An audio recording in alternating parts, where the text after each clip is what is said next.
First time I met you was 9 years ago when I was living at my mum's place. Yeah, that's amazing. And we photographed you as one of our first Beauty Kate profiles, and we're talking through our sleep essentials. I really love a bit of Palo Santo. Yeah. Either put some incense on, or I'll light the Palo Santo or some sage, and I'll just sort of, it just tells my body that it's time for sleep, and it's just so... Can you make sure I don't like Yeah. on fire with it?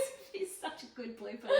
But what do you do? Just around the house? No, I don't bother doing all that. I okay. just put it in my little incense holder, and I'll just like leave it to smoke for a bit, and it just... Oh, that's so nice. These glasses. So we actually have very similar ones. I also know that this color, the orange ones, are actually, I believe, more effective when it comes to blocking out. Show me those So ones. it might not be Very as cool. That's like stylish. very 90s Y2K fashion. I like it. I've got this guy. This is the theraface. Sorry. So I've got the Theragun, like, that you use all over your body. That is intense. It is amazing, but it's also like very. There's a light as well. There's a blue light, so you can do for acne. Great. There's got like a cleansing attack. Like I just use it around. Oh my gosh, it's So good. do you grind your teeth? I used to. I don't anymore, but I used to. So That is nice, so because I do. good. So I'm like, like I. So does that just relax you? Yeah, and I do it around my neck, like right in there. gosh. Yeah, I've got that.